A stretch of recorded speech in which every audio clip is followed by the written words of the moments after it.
Hello बच्चों, मैं शिखा learn smart with Ashok बकारे की क्लासेस में आपका फिर से वेलकम है।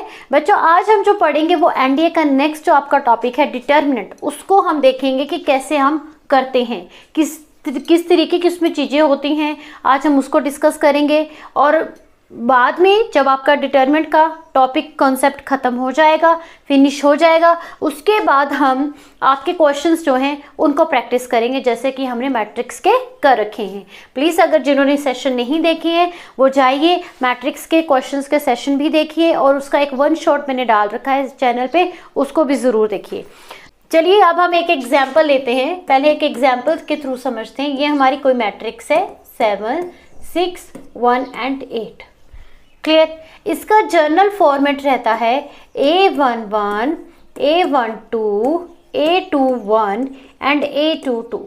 ठीक है, ये हमने मैट्रिक्स में अच्छे से सीख रखा है। ऑर्डर इसका 2x2 है, इसका भी ऑर्डर 2x2 है, मतलब ये इसका जर्नल फॉर्मेट है। अगर मैं बात करूं तो जर्नल फॉर्मेट है, आपको पता होगा। अभी इसमें इसकी ज़रूरत भी इतनी नहीं है। अभी मुझे इसी चीज़ का डिटर्मिनेंट निकालना है, तो उसको हम डिनोट करते हैं किससे? डेल से डिनोट करते हैं। और उसको लिखते कैसे हैं? बिल्कुल ऐसी मोड वाली हम लाइन्स लगा के फिर लिखते हैं। क्या आएगा? 7, 6, 1 एंड 8। अब आप क्या करेंगे? अब हम इसका क्रॉस मल्टीप्लिकेशन करेंगे। 7 × 6 - 6 × 1, तो जो भी आंसर हमारे पास में आएगा वो हमारा क्या होगा? डिटर्मिनेंट होगा। तो कैसे डिटर्मिनेंट सॉल्व करते हैं? इस तरीके से करते हैं। ये था 2/2 का, अगर 3/2 है होगा, 4/4 होगा। और एक और चीज़, जब भी आपको डिटर्मिनेंट निकालने को बोला जाएगा तो हमेशा मैट्रिक्स आपकी स्क्वायर में ही होगी। हमेशा जो मैट्रिक्स होगी स्क्वायर के अंदर ही होगी। तो ये आपको एक चीज़ की पहचान करनी है। लेट सपोज मुझे ये बोला जाए कि 3, 4, 1 है एंड 4, 6, 8 है, इसका डिटर्मिनेंट निकालिए। इसका डिटर्मिनेंट निकालिए, तो कैसे निकालेंगे? इसका डिटर्मिनेंट कैसे निकलेगा? ऐसे करके तो निकलेगा नहीं, क्रॉस मल्टीप्लिकेशन नहीं होगी। तो हमेशा जब हमारे पास में स्क्वायर मैट्रिक्स होगी तभी हम उसका डिटर्मिनेंट निकाल सकते हैं। ये हमने देख लिया कि 2/2 का कैसे निकालते हैं। एक और एग्जाम्पल से इसको अच्छे से समझते हैं। फोर्थ एग्जाम्पल, मुझे क्या फाइंड आउट करना है? डिटर्मिनेंट। अच्छा, कैसे कर रहे हैं हम? क्या कहते हैं इसको? Expanding form. क्या कहते हैं? एक्सपेंडिंग फॉर्म कहते हैं, जिस हिसाब से हमने पहले किया था। ठीक है, तो एग्जाम्पल मुझे क्या लेना है? मोड में लिखना है हमको। पहली बात तो ये 6, 2, 9 एंड 10। क्या करेंगे? 6 × 10 = 60। क्लियर। एंड 9 × 2 = 18। तो यहाँ से हमारे पास में आंसर आएगा 42। तो ये जो 42 है ये मेरे पास में क्या है? डिटर्मिनेंट है। कैसे निकला है? एक्सपैंड करके निकला है। एक्सपैंड किया है मैंने, फिर ये डिटर्मिनेंट जो है निकला है। ठीक है, अब हमने देख लिया कि 2/2 का कैसे करते हैं। अब यही मुझे मैट्रिक्स इसकी थोड़ी सी बड़ी कर देते हैं, मीन्स के ऑर्डर को अब कर देते हैं हम, ऑर्डर को कर देते हैं 3 × 3। तो इसका डिटर्मिनेंट देखते हैं कैसे निकलेगा। लिख लेते हैं 1, 6, 9, 2, 4, 6, 2, 1 एंड 6। तो देखिए बच्चों, डिटर्मिनेंट जो एक्सपेंडिंग से निकलता है वो बाय रो भी निकल सकता है, बाय कॉलम भी निकल सकता है। जैसे मर्जी आप निकालिए। पहले मैं आपको इसको बाय रो करके बताती हूँ, फिर आपको इसको बाय कॉलम करके भी समझाऊंगी इसी क्वेश्चन को। ठीक है, देखिए कैसे करेंगे। रो के अकॉर्डिंग चलना है आपने। रो ये एज ए कॉलम है, रो एज ए है, तो ये ऐसे भी आप रो को ही समझ सकते हो कि ये क्या है? फर्स्ट रो है, ये सेकंड रो है, ये आपकी थर्ड रो है। ठीक है, तो अब हम इसको कर रहे हैं बाय कॉलम। बाय कॉलम, ये आपका फर्स्ट कॉलम, सेकंड कॉलम, इस हिसाब से कर रहे हैं। दोनों तरीकों से हम इसको सीखेंगे। अब देखिए, पहले आपने क्या करना है? अच्छा जी, सबसे पहले आपने क्या करना है कि इसका फर्स्ट एलिमेंट देखना है। वो क्या है? 1 है। 1 है। 1 लिखने के बाद इसकी सामने, मतलब जिस वो रो में जा रहा है उसको कैंसिल आउट कर देना है, और जिस कॉलम में जा रहा है उसको कैंसिल आउट करना है। जो भी बची हुई टर्म्स है वो आपने इस मोड के अंदर इस तरीके से लिख देनी है। पहली आ गई ये। अब टर्न आती है सेकंड नंबर की, सेकंड एलिमेंट की। तो यहाँ पे पहले आता था प्लस, फिर माइनस, फिर प्लस। यहाँ पे भी प्लस माइनस फिर प्लस, मतलब ये इसका फॉर्मेट है। अगर 4 × 4 की आएगी तो नेक्स्ट वाला माइनस में, 5 वाला आएगा तो उससे नेक्स्ट वाला प्लस में, तो इस तरीके से इसका फॉर्मेट चलता है। अच्छा, तो आगे आएगा माइनस, क्योंकि ये हमको अंडरस्टूड है माइनस। अब मुझे किससे निकालना है, 6 के उससे निकालना है। तो यहाँ पे 6 जिस कॉलम में है उसको कैंसिल आउट कर देना, जिस रो में उसको कैंसिल आउट कर देना। जो रिमेनिंग एलिमेंट बच गए हैं 2 6 2 6 वो लिख लेने हैं। अब टर्म आती है 9 का आएगा आपके पास में, जिस रो में है उसको कैंसिल आउट करना है, जिस कॉलम को उसको कैंसिल आउट करना है। Then 2 4 2 and 1। क्लियर। अब क्या करेंगे हम, 1 यहाँ पे आएगा, 6 × 4 is equal to 24 -6। Is that clear. -6 यहाँ पे आएगा 12, यहाँ पे -12 और यहाँ पे आएगा +9 और ये बन जाएगा 2 - 8। इस तरीके से इसको सॉल्व करते हैं। जब हमारे पास में ऑर्डर क्या आ जाएगा, 3 × 3 का। अब हमारे पास में 24 - 6 कितना आएगा, 18 आएगा। तो यहाँ पे आएगा 18, बीच में निशान माइनस का है, लेकिन यहाँ पे जो रिजल्ट बनेगा वो बन के आएगा 0, -0 हो जाएगा। एंड +9 - 6 तो माइनस कितना, 54। तो जब इसका सॉल्यूशन निकालेंगे तो वो हमारे पास में इस चीज़ का क्या होगा, डिटर्मिनेंट होगा। ये बाय कॉलम किया है हमने। अब बाय रो कैसे करेंगे, मतलब कि इसको एज ए कॉलम रो जैसे मर्जी। अब आप अंडरस्टैंडिंग पे है, ये आपकी अंडरस्टैंडिंग पे। जैसे मैंने इसको समझा कि ये कॉलम 1 का एलिमेंट था, ये कॉलम 2 का एलिमेंट था और ये कॉलम 3 का एलिमेंट था। अभी तो बाय कॉलम हो गया। अगर कोई और होगा तो नहीं, फर्स्ट रो कर रहे हैं हम, फर्स्ट रो से कर रहे हैं, फिर उसके बाद सेकंड रो से कर रहे हैं, थर्ड से कर रहे हैं, तो अलग चीज़ आ जाती है। अब हम सेकंड आपका जो इसी क्वेश्चन को दूसरे तरीके से करके देखते हैं कि क्या आंसर आता है। तो अब हमारे पास में फिर से मैट्रिक्स आपको लिख के बताती हूँ। यहाँ पे 2 2 6 4 1 9 6 एंड 6। इसका मुझे डिटरमिनेंट सॉल्व करना है बाय एक्सपेंडिंग, इसको एक्सपेंड करके। तो क्या करेंगे, फर्स्ट टर्म तो एज इट ही रहेगी 1, इसकी रो भी कैंसिल कर देनी है, कॉलम भी कैंसिल कर देना है, बचेगा क्या 4 6 1 एंड 6। अभी नेक्स्ट जो साइन आएगा माइनस का आएगा। अब किसकी टर्न है, नंबर 2 की। ये किस रो में आ रहा है उसको कैंसिल आउट, जिस कॉलम में आ रहा है उसको कैंसिल आउट। तो क्या बचेगा 2, यहाँ पे 6 9 1 एंड 6। नेक्स्ट में हमारे पास में आ रहा है 9, जिस रो में जा रहा है और जिस कॉलम में जा रहा है उसको कैंसिल आउट कर देना है। देन 2 4 एंड 2 1 आएगा। क्लियर बच्चों। अब क्या होगा, यहाँ पे 1 ये आएगा 24 -6 -2 -36 -9 फिर +9 और यहाँ पे आएगा 2 -8। तो यहाँ पे हमारे पास में क्या बन जाएगा, अगेन 18 आएगा, -2 36 -9 कितना आएगा 27 एंड +9 -6। तो जो भी आपका आंसर आएगा वो हमारा क्या रहेगा, डिटर्मिनेंट रहेगा। तो बाय रो करिए चाहे कॉलम करिए, आपका आंसर सिमिलर ही आने वाला है। कोई ऐसा नहीं कि आंसर आपका होगा, मे बी कहीं ना कहीं कुछ प्लस या माइनस की कुछ मिस्टेक हुई होगी, अदरवाइज किसी भी तरीके से आप इसको करोगे आंसर आपका सिमिलर ही रहेगा। ठीक है, डिटर्मिनेंट के केस में। ओके, नेक्स्ट देखते हैं। अब हमने देख लिया है कि डिटर्मिनेंट हम कैसे सॉल्व करते हैं। अब हम देखते हैं कि कुछ जो प्रॉपर्टीज है, जैसे कि इसके अंदर सबसे ज़्यादा इंपॉर्टेंट रहता है एडजॉइंट का। एडजॉइंट निकालते कैसे हैं एंड इनवर्स कैसे निकालते हैं, इनवर्स कैसे निकालते हैं किसी भी मैट्रिक्स का। चलिए सीखते हैं। अब बच्चों अब हम सीखेंगे अबाउट द एडजॉइंट। ठीक है, एडजॉइंट कैसे निकालते हैं, एडजॉइंट होता क्या है, इसके बारे में जानते हैं।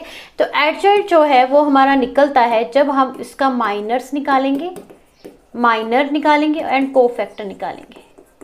ठीक है, जब आप कोफैक्टर निकाल के उसका ट्रांसपोज कर लेते हो तो वो हमारा एडजॉइंट के बराबर आ जाता है। तो अब आपको ये सीखना पड़ेगा कि कोफैक्टर कैसे निकालते हैं, माइनर कैसे निकालते हैं। चलिए देखते हैं। लेट ए कोई ले लेते हैं हम डिटर्मिनेंट। ठीक है, 4 6 7 एंड 8। पहले हम 2 में सीखेंगे, फिर हम 3 में भी मैं सिखाऊंगी। देखिए, सबसे पहले हमको ये पता होना चाहिए कि इनकी नंबरिंग क्या है। नंबरिंग ये है कि माइनर में M11 इज इक्वल टू कौन से नंबर पर है। ठीक है, 4 पर है। अच्छा, M12 आपका कौन से नंबर पर है, M21 कौन से नंबर पर, तो ये सारी जो चीज़ें हैं इसी के ऊपर रिलेट है। तो जब हम माइनर निकालते हैं, पहली बात हम माइनर के निकालते हैं, तो माइनर हम इसका निकाल रहे हैं, किसका, 4 का, मतलब A11 का। तो जो इसके अपोजिट में होगा, मतलब जो जब आप डिटर्मिनेंट सॉल्व करते हो, जो इसके क्रॉस मल्टीप्लिकेशन में जो एलिमेंट होगा वो इसका माइनर होगा। अब जैसे M12 है तो इसके क्रॉस में क्या है, 7 है, तो यहाँ पे आएगा 7 है। अच्छा M21 है तो इसके क्रॉस में क्या है, 6 है। एंड M22 है तो इसके क्रॉस में क्या है, 8 है। मीन्स कि डिटर्मिनेंट 8 है। ये निकल गए हमारे माइनर्स।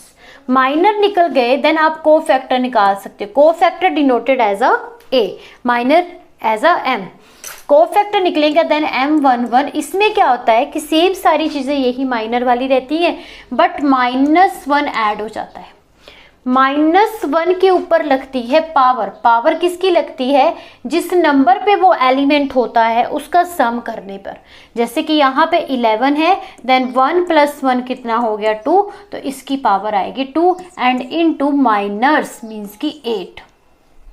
तो ये बन जाएगा, ये तो आपका पॉजिटिव ही रहेगा, तो ये आएगा 8। ये आया A11। अब बारी आती है A12, अगेन -1 एंड इन दोनों का जो सम है 1 + 2 = 3 एंड इनटू जो आया है 7, तो ये आएगा -7। उसी की तरह से है कि A21 मीन्स कि ये वाला, तो यहाँ पे आएगा -1 की power 3 and into 6 and -6 and A22 = -1 की पावर 4 एंड इंटू 8। जो भी जिस तरीके से भी है वो हमने लिख देना। यहाँ पे 8 नहीं आना था, यहाँ पे 4 आना था, ठीक है, क्योंकि 8 का क्रॉस आपका 4 है। तो इस तरीके से हम क्या निकालते हैं, आपके माइनर्स एंड कोफैक्टर। मैं आपको 3 का करके बताती हूँ। जब आप 3 × 3 का करके देखोगे तब आपको अच्छे से पता चलेगा। इसको 6 रखते हैं, 7 1 2 1 7 3 2 एंड 4। ठीक, पहले क्या निकालेंगे, माइनर्स निकालेंगे। ये कोई क्या है, एक डिटर्मिनेंट है, माइनर निकाल लेते हैं। M11 M12 M13 first row third column, M21 second row first column, दोनों आपका सेकंड पे है, M23 and M31 M32 M33। चलिए फर्स्ट पे चलते हैं पहले। अब इसके अंदर आप जैसे डिटर्मिनेंट निकालते हो तो आप प्लस माइनस का साइन देखते हो, इसके अंदर उसका ज़रूरी नहीं है, ठीक है। इस पर आपने सीधे सीधे चलना है। देखिए कैसे करेंगे, सबसे पहले हम इसका निकालेंगे, क्या, माइनर। तो आपने इसकी रो को कैंसिल आउट कर देना, इसकी कॉलम का कैंसिल आउट कर देना। अंदर की टर्म क्या बचती है, 1 7 2 एंड 4। बस सिंपल सा है। इसको इरेज ही कर देते पहले, ये जगह लेगा थोड़ी सी। क्लियर। आप क्या करेंगे, इसको सॉल्व करते हैं। सॉल्व करने पे आएगा 4 - 14 = -10। तो M11 की जगह पे क्या आ गया, -10। अब टर्न आती है M21 मतलब 7 की, इसकी रो एंड कॉलम। तो पीछे क्या बचेगा आपके पास में, कॉलम भी कैंसिल आउट, 2 7 3 एंड 4। मतलब जिसकी टर्न है उसका कॉलम आपने नहीं देखना है, जो रह गया वो लिखना है, ठीक है। अब यहाँ पे आएगा 8 - 21 कितना आएगा, 30 -13। अब आएगा यहाँ पे M13 मतलब 1 की टर्न है, तो क्या बचेगा यहाँ पे 2 1 एंड 3 एंड 2। तो यहाँ पे आएगा 4 - 3, तो ये आएगा 1। M21 अब ये वाली आपकी फर्स्ट रो तो होगी कंप्लीट, ठीक है। इरेज कर ही देते, उसको थोड़ा खुला खुला करके लिखते हैं। अब हमारे पास में फर्स्ट रो कंप्लीट हो गई। अब आती है सेकंड रो की टर्न, जो कि है M21 इसकी टर्न है। ये रो कैंसिल हो जाएगा, पूरा कॉलम कैंसिल हो जाएगा और ये रो कैंसिल हो जाएगा। तो यहाँ पे क्या बचेगा, 7 1 और यहाँ पे नीचे 2 एंड 4। तो कितना आएगा ये, 28 - 2 = 26। M22 देखिए कितना आएगा, ये 1 की बात कर रहा है, तो ये इसका सारा का सारा कॉलम एंड रो। तो क्या बच गया पीछे, 6 1 3 एंड 4, तो यहाँ पे आएगा 24 माइनस 3 इज इक्वल टू 21। अब आती है टर्न M23 मीन्स कि इसकी टर्न है, ये कैंसिल आउट हो जाएगा, ये कैंसिल आउट हो जाएगा। यहाँ पे आएगा क्या 6, 7, 3 एंड 2, यहाँ पे बचेगा 12 माइनस 21, कितना आएगा 12 माइनस 21 9 आएगा। क्लियर। अब हमारे पास -9 साइन का बिल्कुल खास तौर पे ध्यान रखना है। M31 इसकी टर्न आ गई अब 3 की, तो इसकी वाली रो एंड इसका वाला कॉलम, तो बचेगा क्या यहाँ पे बचेगा 7117, ये आएगा 49 minus 1 and is equal to 48। M32 ये आया आपके पास में 2, इसका पूरा का पूरा कॉलम और ये वाली रो, तो यहाँ पे बन के आएगा 6 1 2 7, तो यहाँ पे बचेगा आपके पास में 42 and -2 is equal to 40। Last is M33 हमारे पास में है 4 कॉलम एंड रो, तो ये बन के आएगा 6 7 2 एंड 1, तो 6 माइनस 14 इज इक्वल टू -8। तो ये हमारे पास में क्या निकल गए हैं, माइनर्स निकल गए हैं। अब इसी से आपको क्या फाइंड आउट करने हैं, कोफैक्टर, तो कोफैक्टर निकाल लेते हैं। चलिए अब तो कुछ बचा ही नहीं है। A11 A12 A13 A21 A22 A23 A31 A32 and A33। अब आपको पता चल गया क्या करना है, हमने सभी के साथ -1 एंड इसका सम कितना था 2, -1 सम कितना 2 + 1 3, -1 4, -1 3, -1 4, -1 5, -1 4, -1 5 एंड -1 6। माइनर देखिए, फर्स्ट माइनर था -10, क्या था यहाँ पे -10, तो आंसर कितना बन के आएगा बच्चों 10, -10 ही रहेगा क्योंकि ये वाला माइनस माइनस प्लस हो जाएगा। उसके बाद है -13 एंड यहाँ पे भी माइनस, यहाँ पे आएगा -13, तो ये बन के आएगा प्लस का 13। अच्छा नेक्स्ट है आपके पास में 1, तो ये बन के आएगा 1, तो ये 1 ही बनेगा।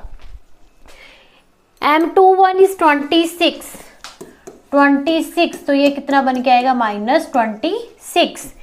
अच्छा जी, अगला है आपके पास में 21, कितना है 21, तो ये बनेगा 21। नेक्स्ट इज 9, -9 का हो जाएगा +9। उसके बाद है आपके पास में 48, तो ये 48 ही रहेगा। फिर है 40, तो ये आएगा -40 एंड लास्ट आपका है -8 और ये बन के रहेगा -8। बच्चों ये निकले हैं हमारे कोफैक्टर। क्या निकले हैं, कोफैक्टर। अब इसको देखिए लिखेंगे कैसे हम, कोफैक्टर को पूरी हम मैट्रिक्स के अंदर लिखेंगे कैसे। जो भी हमने कोफैक्टर निकाले हैं, जिसका जो निकाला है, जिस जगह का निकाला है उस जगह में उसको रख देना है, बस ये करना है आपको। जैसे कि आपके पास में A11 यहाँ पे आता है सबसे पहले, ये बन गया आपका -10 13 1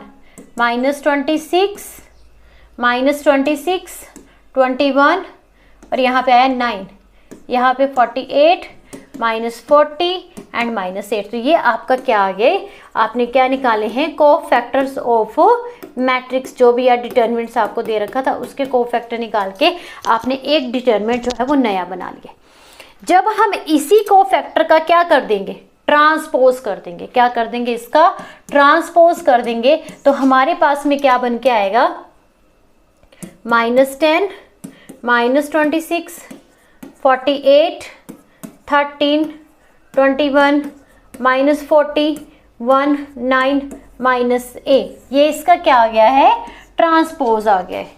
तो ये जो ट्रांसपोज जो हमने निकाला है बच्चों, इसको हम कहते हैं एडजॉइंट ए, जो भी मैट्रिक्स आपकी है, ए है, बी है या सी है, तो सबसे पहले माइनर, फिर कोफैक्टर, फिर जो आएगा कोफैक्टर से जो मैट्रिक्स बन के आएगी, इसको आपने जब लिख देना है उसके अंदर जहाँ जहाँ पे वो चीज़ थी, जगह नंबर था, उसको प्लेस करने के बाद जब उसको आपने ट्रांसपोज कर देना है तो वो किसके इक्वल आता है, एडजॉइंट ए के बराबर।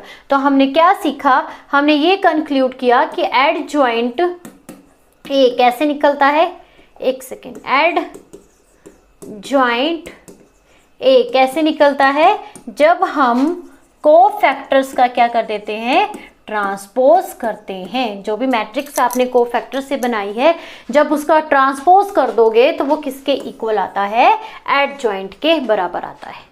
Is that clear? चलिए अब नेक्स्ट टॉपिक देखते हैं कि अब हमसे ये पूछा जाता है कि इनवर्स फाइंड आउट करिए। पहले क्या करेंगे, हम इनवर्स को फाइंड आउट करना है।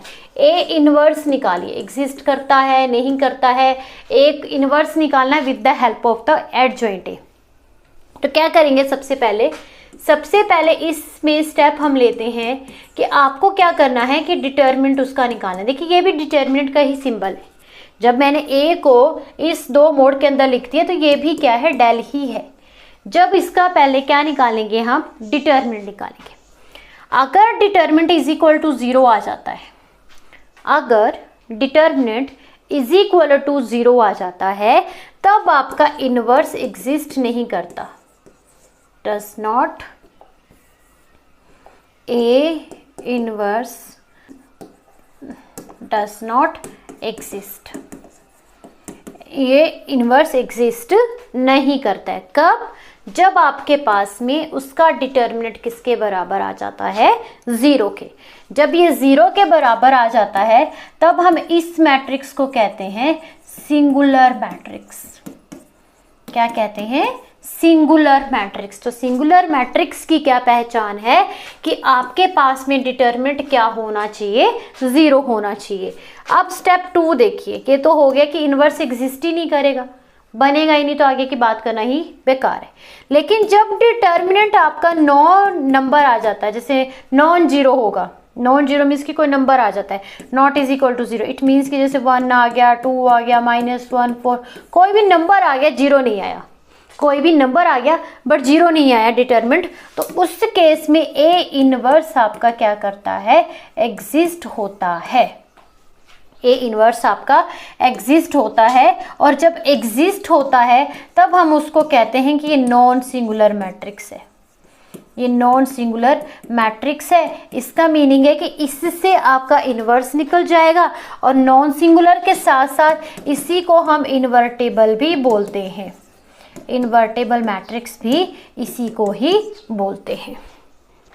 बात समझ में आ गई बात, ठीक है। तो अब हम इसका जब ये हो जाएगा, अभी हम इसका क्विक एक रिवीजन कर लेते हैं कि हमने क्या देखा कि अगर डिटर्मिनेंट आपका 0 के बराबर होगा तो इसका मीनिंग है कि A inverse does not exist,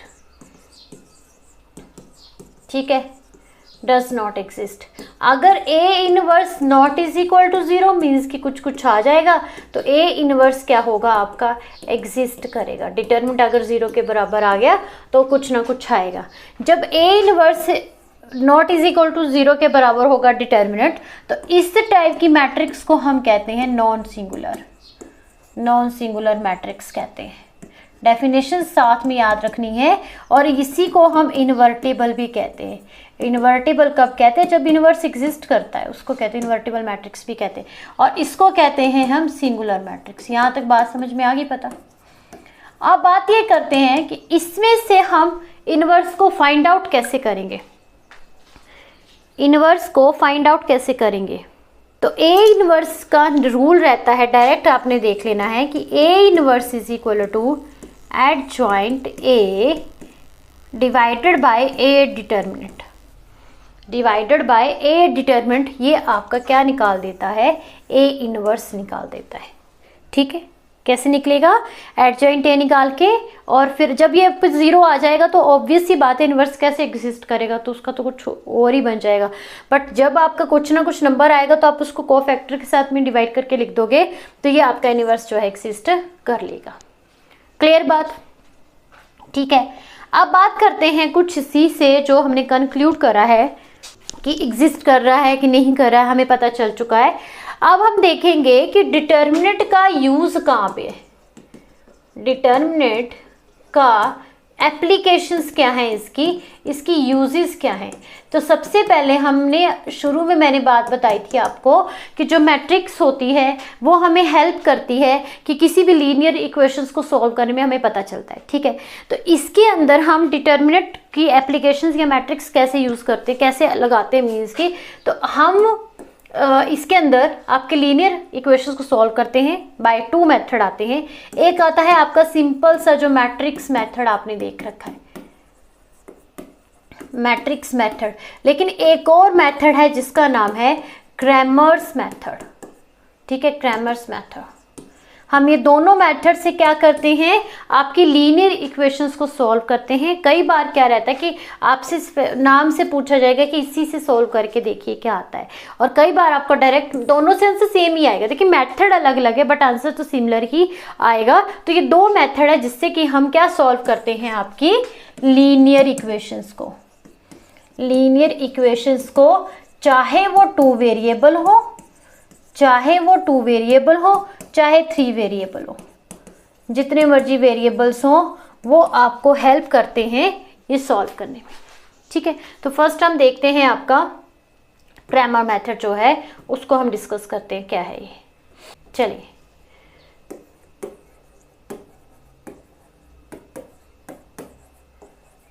method भी कह सकते हो आप, रूल भी कह सकते हो, तो कंफ्यूज नहीं होना, बहुत था तो सेम थिंग, क्लियर। पहले हम सीखेंगे कि 2 आपका होगा linear equation, 2 linear equations with 2 variable, with 2 variable. तो रूल समझ लेना है अच्छे से कि क्या इसका रूल है और किस तरीके से उसको सॉल्व करते हैं। लेट्स सपोज कि a1x plus b1 by 2 variable है, वी नो दैट कि यहाँ पे एक कांस्टेंट टर्म आती है दैट इज योर d1। एक और ले लेते हैं a2x b2y and d2, same चीज़ ले ली हमने, d2 ले ली। अब हम ये मेथड लगाएंगे कैसे, रूल लगाएंगे कैसे, तो सबसे पहले हम इसको लिख लेते हैं जैसे कि मैट्रिक्स में लिखते हैं, ऐसे करके। कैसे लिखेंगे हम, सॉरी ये नहीं आएगा, ये चीज़ का ध्यान रखिएगा कि इसको मैट्रिक्स के सिंबल में लिखना है या डिटरमिनेंट में लिखना है। जब हम डिटरमिनेंट की बात कर रहे हैं तब हम इसको इस तरीके से इस ब्रैकेट में ही लिखेंगे, a1 b1 a2 b2 and is equal to d1 and d2। हुई बात खत्म। मतलब अगर हमने खोल के लिखना है तो अलग अलग करके इसको हमने सेटअप कर लिया है। पहले हम क्या निकालेंगे, इसका डेल निकालेंगे। तो डेल किसका निकालेंगे, सिर्फ इतनी चीज़ का निकालेंगे। डेल मीन्स कि जो भी आपके पास में नंबर है उसका डिटर्मिनेंट फाइंड आउट करेंगे, इसका डिटर्मिनेंट निकालेंगे। कुछ भी डिटर्मिनेंट इसका आ सकता है, जैसे इसका डिटर्मिनेंट आएगा a1 b2 minus a2 b1। क्या फाइंड आउट करेंगे, सबसे पहले इसका डिटर्मिनेंट निकालेंगे। फिर किसका निकालेंगे हम, डिटर्मिनेंट हम निकालेंगे x का, मतलब ये वाले का, x का। तो आपने क्या करना है कि x वालों को नहीं देखना है, जो बच गए उसको लिखना है, ठीक है। तो सबसे पहले हम यहाँ पे लिखेंगे किसको, d1 d2, मतलब पहले d1 d2 उसके बाद ये वाली चीज़, ठीक है, b1 b2, b1 and b2, ये आपका आ जाएगा डेल x। इसी तरीके से डेल y निकालना आपने, तो डेल y क्या होगा हमारे पास में, ये वाला। अब लास्ट किस पे किया है इस चीज़ का भी ध्यान रखना है, जैसे यहाँ पे एंडिंग किया तो इसी से शुरू करना है आपने। तो a1 a2 again d1 and d2, क्योंकि y का निकालना है तो y के कंपोनेंट्स हमको नहीं लिखने हैं, y के वेरिए कोएफिशिएंट्स हमको नहीं लिखनी है, ठीक है। अच्छा जी, डेल भी निकल गया, डेल x भी निकल गया एंड डेल y भी निकल गया। अब बारी आती है कि आपके x एंड y कैसे फाइंड आउट करने हैं। तो जब मुझे x फाइंड आउट करना है तब मैंने लिखना है डेल x बाय डेल, इन दोनों को डिवाइड कर देना, मैं इसकी डिटर्मिनेंट, क्लियर। एंड y निकालना है, then del y over y, ये y का रूल है। ये अब 3 के लिए क्या होगा कि एक नंबर आगे बढ़ जाएगा, मैं करके बताऊंगी। पहले आप 2 को सीखिए। हम क्या सीख रहे हैं कि 2 linear equation with the 2 variables. Is that clear. चलिए एग्जाम्पल लेके समझते हैं। यहाँ पर एग्जाम्पल लेते हैं, कोई भी एग्जाम्पल हम कंसीडर कर लेते हैं, उसको समझते कैसे निकालना है। For the example 2x plus 3y is equal to 10 है, and x plus 6y and is equal to 4 है। तो ये आपका डी वाला पार्ट हो गया और ये आपका। तो जब इसको हम लिखेंगे पहले तो आपने ऐसे लिख लेना है इसको, जैसे मतलब कि अलग अलग करके, ठीक है। तो यहाँ पे आएगा 2 1 3 and 6 and is equal to 10 and 4। पहले क्या फाइंड आउट करेंगे, डेल। तो वो किस में करेंगे, 2 3 1 एंड 6। तो कितना आ जाएगा, 12 माइनस 3 इज इक्वल टू 9, ठीक है, इज इक्वल टू 9। अब डेल एक्स निकालेंगे, निकाल लेते चलिए। डेल एक्स निकालना है तो अपने एक्स के जो वेरिएबल कोफिशिएंट्स है उसको नहीं देखना है, मीन्स कि 2 और 1 को नहीं देखना है। आपके जो रह गए हैं, कौन कौन सा रह गया, 10 4 3 एंड 6। चलिए कर लेते हैं फाइंड आउट। ये आएगा 60 माइनस 12 इज इक्वल टू 48, ये आया। अब डेल वाई, डेल वाई भी निकाल लेते हैं। तो डेल वाई का आपने कहाँ से शुरू करना है, यहाँ से 2 1 से 2 1 at 10 and 4 is equal to 8 minus 10 and minus 2, सभी निकल गए। अब मुझे क्या फाइंड आउट करना है, x। तो वो किसके बराबर होगा, इसके बराबर होगा, डेल के। एंड यहाँ पे मुझे y निकालना है तो वो किसके बराबर होगा, del y and over y। तो यहाँ पे आ जाएगा डेल x आपका था 48 डिवाइडेड बाय 9 एंड यहाँ पे आएगा -2 एंड डिवाइडेड बाय 9। तो ये x की वैल्यू होगी, ये y की, x एंड y की वैल्यू ये आएगी 48/9 एंड -2/9। समझ आ गया, फॉर 2 के लिए है, 2 के लिए, ठीक है। अब हम देखेंगे कि अगर 3 का होगा तो अब हमारे पास में 3 का होगा कि linear equation with 3 variable.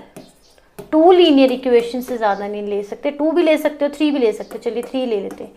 3 linear equations with 3 variables. 3 नहीं आएंगे, 2 ही आएंगे, तो ऐसे नहीं आएगा, नहीं तो हाँ ऐसे ही लेना पड़ेगा। तो जैसे कि रूल हमारा कहता है a1x b1y plus c1z and is equal to d1। Again a2x b2y and c2z is equal to d2 and a3x b3y and c3z and is equal to d3। Clear. आप फिर से क्या करेंगे, पहले इसको सेपरेट करके लिख लेंगे हम ऐसे करके, a1 a2 a3 b1 b2 b3 and c1 c2 c3 and is equal to d1 d2 and d3। मतलब उसको हमने इस सीक्वेंस में कन्वर्ट कर लिया। क्लियर। कन्वर्ट करने के बाद हम डेल फाइंड आउट करेंगे। तो डेल आप इस पूरे का निकालोगे जैसे सेम एज हमने पीछे किया है, a1 a2 b1 b2 b3 and c1 c2 and c3। जैसे कि आप फर्स्ट का निकालोगे, फिर 2 का क्रॉस मल्टीप्लिकेशन करोगे, b1 का निकालोगे, c1 का, जैसे रूल है आपने पीछे सीख रखा है, सेम उस तरीके से करना, डेल फाइंड आउट करना है। अब हम क्या फाइंड आउट करेंगे, डेल एक्स निकालेंगे, फिर आप डेल वाई निकालोगे, फिर आप डेल जेड निकालोगे। तो डेल एक्स निकालना है तो आपने एक्स का जो चीज़ें हैं उसको नहीं देखना है, मीन्स कि a1 a2 a3 को नहीं देखना है। आपने यहाँ से क्या लिखना है, d1 d2 एंड d3, उसके बाद c1 c2 c3 b1 b2 and b3। मतलब सीक्वेंस आपने अच्छे से याद रखना है। अगर एक लाइन भी आगे पीछे हो गई तो सारा का सारा गलत हो जाएगा। आप इसको ऐसे भी लिख सकते हो, बट d1 d2 को तो आपने नहीं लाना है, आप ऐसे लिख सकते हो उसको। इसके बाद जैसे इसी सीक्वेंस में भी लिख सकते हो कि ये ऐसे भी राइट ही होगा, b3 and c1 c2 and c3 for del x के लिए। क्लियर। डेल एक्स के लिए ये आएगा और डेल वाई के लिए क्या आएगा, आपने वाई की टर्म नहीं देखनी है, सिर्फ एक्स की देखनी है एंड जेड की देखनी है और d1 d2 की देखनी है। तो अब आपके पास में आपने एंड यहाँ पे किया था मतलब कि जिस तरीके से आप चले थे वैसे चलना है। तो आपको पता है कि आप y के लिए a वाला जो x का पहले लिखते हो, फिर जो आपका कांस्टेंट है उसको लिखते हो। तो यहाँ पे आएगा a1 a2 a3 d1 d2 d3 and c1 c2 c3 for del y के लिए। क्लियर? फॉर डेल y के लिए। अब हम देखेंगे फॉर डेल z के लिए।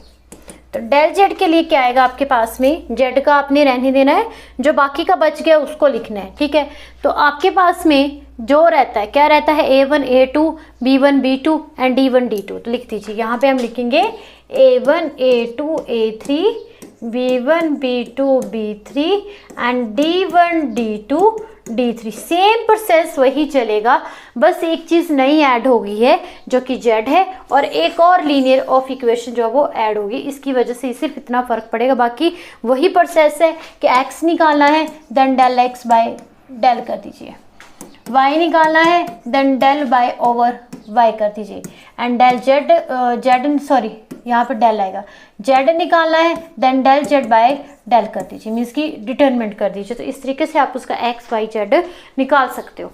क्लियर? ये इंपॉर्टेंट रूल है बच्चों, इससे क्वेश्चंस आते हैं, हम इसके क्वेश्चंस भी प्रैक्टिस करेंगे, घबराना नहीं है। फिलहाल आपको अपनी कॉपी पे इसके रूल्स लिखने हैं, आपका काम सिर्फ इतना कि आपको रूल सीखने हैं, क्वेश्चंस भी हम प्रैक्टिस करवाएंगे। अब लास्ट आपका बचता है मैट्रिक्स मेथड।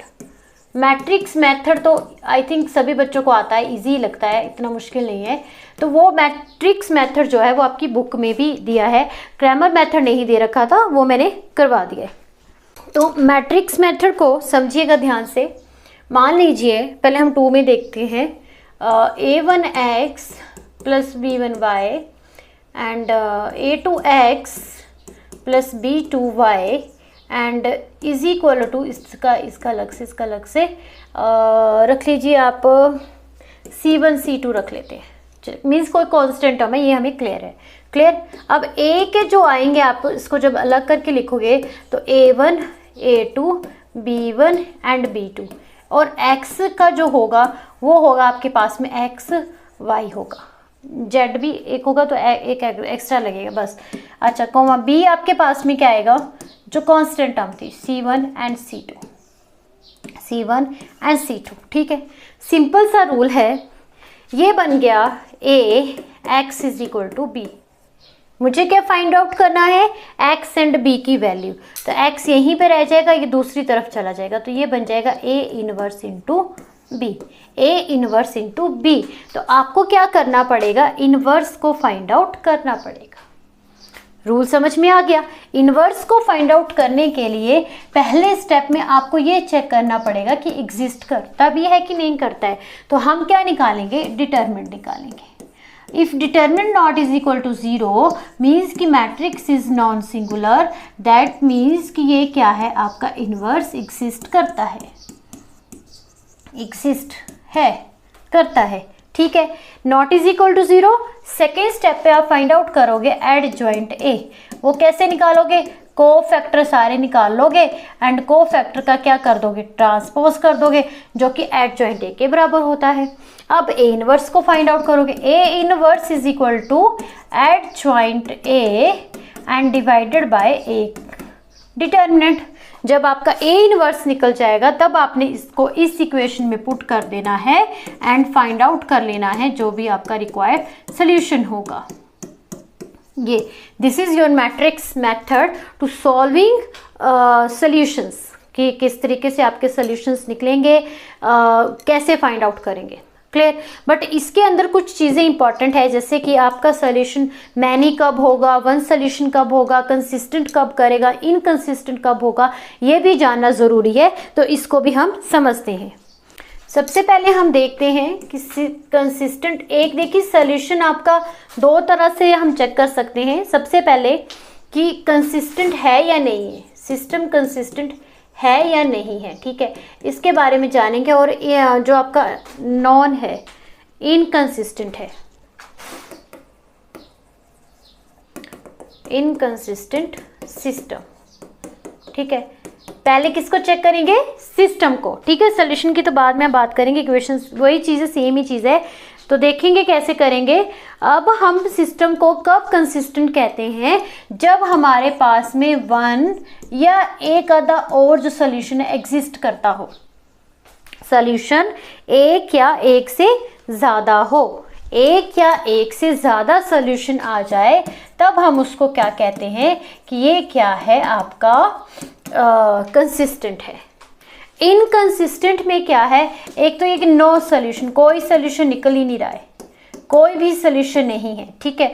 और बहुत ज़्यादा सोल्यूशंस है, जैसे कि इनफाइनेटली मैनी सोल्यूशंस भी आपके इनकंसिस्टेंट में ही आ सकते हैं। बट मोटे तौर पे आपने ये याद रखना है कि इनकंसिस्टेंट है मीन्स कि नो सोल्यूशन है। इट मीन्स कि इसका डिटरमिनेंट पक्का किसके बराबर होगा, 0 के बराबर ही होगा। बात को समझ लीजिए। आप ऐसे थोड़ी ना चेक कर लोगे कि हवा में कंसिस्टेंट है कि नहीं इनकंसिस्टेंट है। फर्स्टली आप उसका डिटरमिनेंट निकालोगे। अगर डिटरमिनेंट निकल जाता है, जैसे कि डिटरमिनेंट इसका निकल गया है, 0 के बराबर आ गया है, तब आपका सोल्यूशन निकलेगा ही नहीं, तो वो क्या होगा, इनकंसिस्टेंट सिस्टम होगा। और जब आपके पास में determinant not is equal to 0 है, मीन्स कि कुछ नंबर्स में आ रहा है, तो इसका मतलब सोल्यूशन निकल जाएगा। या तो एक सोल्यूशन, अब डिपेंड करेगा कि आपका सिस्टम में वेरिएबल्स कितने हैं, उसकी इक्वेशंस कितनी है, लीनियर इक्वेशंस कितनी है।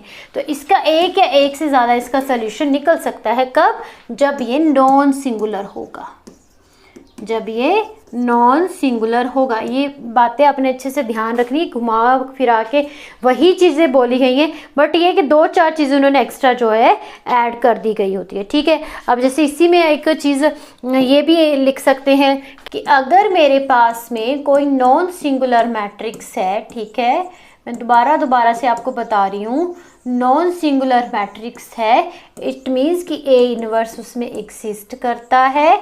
एग्जिस्ट करने के बाद आपका क्या होगा, जो सिस्टम होगा वो क्या होगा, कंसिस्टेंट होगा, क्योंकि ये हमें क्या देगा, एक या एक से ज़्यादा सोल्यूशन देगा, मोर सोल्यूशंस देगा, ठीक है। ये कब, जब नॉन सिंगुलर होगा। ये बात को समझ लीजिए। अगर यही चीज़ आपकी सिंगुलर होगी, मीन्स कि इज इक्वल टू 0 होगी, तब क्या होगा, जब इज इक्वल टू 0 होगी तब क्या होगा, इन दैट केस हम ये चेक करेंगे कि एड जॉइंट ए जो आपने निकाला है इनटू बी कैसा है। ये तो अलग केस हो गया कि मैनी सोल्यूशंस है, इनवर्स है। तो अगर कई बार 0 के बराबर आ जाता है, तब भी 2 कंडीशंस बन जाती हैं कि अगर नॉट इज इक्वल टू 0 है, if adjoint A into B जो कांस्टेंट टर्म थी, ये अगर नॉट इज इक्वल टू 0 है, मीन्स कि नो जीरो मैट्रिक्स है, बीइंग अ जीरो मैट्रिक्स है, then solution does not exist, then solution does not exist. वही सेम चीज़ है, अगर मैं बात करूँ वही सेम चीज़ है, इससे कंफ्यूज नहीं होना है। आपने ये सिंपल सी चीज़ समझनी है, बट ये एक्स्ट्रा में आ जाता है ना कि जैसे अगर उन्होंने adjoint A into B पूछा तो अब आप उसका आंसर कैसे करोगे, बट एट जॉइंट ए का पता है कैसे निकलता है, तो ठीक है, clear. Then A determinant is equal to 0 means कि ये क्या है, सिंगुलर है, ए इनवर्स एग्जिस्ट नहीं करता है, डज नॉट एग्जिस्ट, एंड ये क्या होगा, आपका इनकंसिस्टेंट होगा। इनकंसिस्टेंट होगा मीन्स कि ये हमें कोई सॉल्यूशन नहीं देगा, ये हमें कोई सॉल्यूशन नहीं देगा। ये 2 कंडीशंस हैं। अब नॉन सिंगुलर के अंदर इन्होंने एक चीज़ ये ऐड कर दी है कि if adjoint A and into B, जब इन सभी से डायरेक्ट अगर आपसे पूछा जाता है कि adjoint A into B not is equal to 0 है, तभी क्या करेगा कि सोल्यूशन नहीं आएगा, solution does not exist, does not exist, ठीक है। If adjoint A into B होगा तब भी सोल्यूशन क्या होगा, does not exist. It means कि सिस्टम इज इनकंसिस्टेंट है। अगर आपके पास में ये क्या होगा, सिस्टम इनकंसिस्टेंट होगा, इनकंसिस्टेंट होगा। If adjoint A and into B is equal to 0 होगा, तब हमारे पास में इसका सोल्यूशन डिपेंड करेगा कि आपका सिस्टम कैसा है, ठीक है। सिस्टम या तो आपका कंसिस्टेंट भी हो सकता है, कंसिस्टेंस भी हो सकता है और इनकंसिस्टेंट भी हो सकता है। इनकंसिस्टेंट भी हो सकता है, डिपेंड करता है कि सोल्यूशन क्या है, मैनी सोल्यूशंस निकल रहे हैं या फिर नो सोल्यूशन निकल रहा है। बात समझ में आ गई? आपको ये सीधी सीधी तौर पे मैंने समरी में बता दिया, आपको ज़्यादा नहीं इसमें अब भूलना, बस ये 3-4 चीज़ें अपनी कॉपी में नोट कर लीजिए, आपको यहीं से बन जाएगा क्वेश्चन अगर आएगा तो। ठीक, कि अगर आपके पास में ये कंडीशन रहती तो कंसिस्टेंट होगा कब, जब बड़े सारे सोल्यूशन निकल जाएंगे। अगर कोई सोल्यूशन नहीं निकलेगा मतलब ये क्या है, इनकंसिस्टेंट है। इसके अंदर भी ये चीज़ क्या है, चलती है, इज इक्वल टू 0 में भी चलती है। ठीक है बच्चों, तो अगर वीडियोस अच्छी लग रही हैं प्लीज़ उसे लाइक कीजिए और बच्चों को भी शेयर करें। और इससे जो नेक्स्ट सेशन हम लेंगे उसमें हम आपकी डिस्कस करेंगे प्रॉपर्टीज़। ठीक है, कुछ पहले फटाफट से प्रॉपर्टीज़ डिस्कस करने के बाद क्वेश्चंस भी प्रैक्टिस करेंगे आपके नेक्स्ट सेशन पे। आपने चैनल को सब्सक्राइब ज़रूर कर लेना है और बच्चों को भी शेयर करना है। अगर वीडियोज़ अच्छी लग रही है तो उसको लाइक भी करना है। Thank you for watching.